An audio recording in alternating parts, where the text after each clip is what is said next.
Mika Järvinen, tämä on hieno ja historiallinen hetki. Onnittelut ensimmäisestä SM-liigan maalista. Kiitos paljon. Kuinka monta niitä nähdään lisää vielä? No en tiedä yhtään, että tossakin kyllä kävi ihan jonkun verran säkää. Että yritin vaan purkaa mahdollisimman korkeana kaverin päähän, että saadaan vähän kulutettua minuutteja, mutta nyt kävi näin. Oletko ihan rehellinen? Näytti kyllä siltä, että se oli kaikin tavoin nimenomaan yritit tuota tehdä ja ihan keskelle maalia. No ehkä mä vähän yritin, mutta en kyllä voi myöntää, että ihan niin kuin oikein mieti alusta asti, että hei nytpä painan tonne peltiin.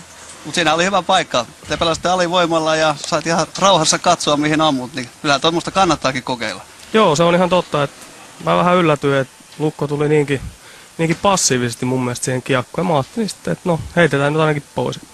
Onko sinulla tiedossa se tosiasia, että olet nyt sitten kaikkien aikojen ensimmäinen SM-liigan maalivahti, joka on onnistunut maalin teossa? niin noi äijät tuo kopisi vähän kuittaili, että no kiva olla joskus eka jossain. Aika paljon löytyy kavereita tämäkin jälkeen. Harjoitellaanko tuollaista asiaa? Tietysti harjoitellaan.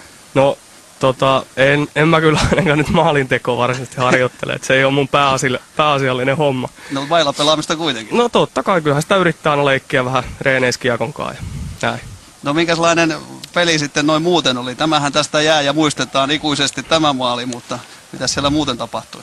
Ei mun mielestä, me pelattiin hyvää kiekkoa, liikuttiin aggressiivisesti, pelattiin sillä omalla systeemillä, puolustettiin tiiviinä ja sitten loppujen lopuksi ei Lukolla hirveästi ollut paikkoikaan, että tietenkin ekas maali sitten olisi voinut ottaa kiinni ja toisessa sitten pomppi vähän tonne kulmille 6-3.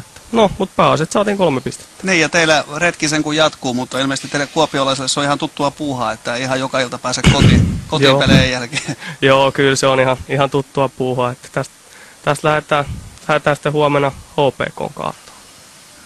Hyvä, kiitoksia haastatteluista ja me jäädään vielä hetkeksi ihastelemaan tuota maalia. Kiitos. Katso itsekin vaan ihan rauhassa siellä, jos haluat.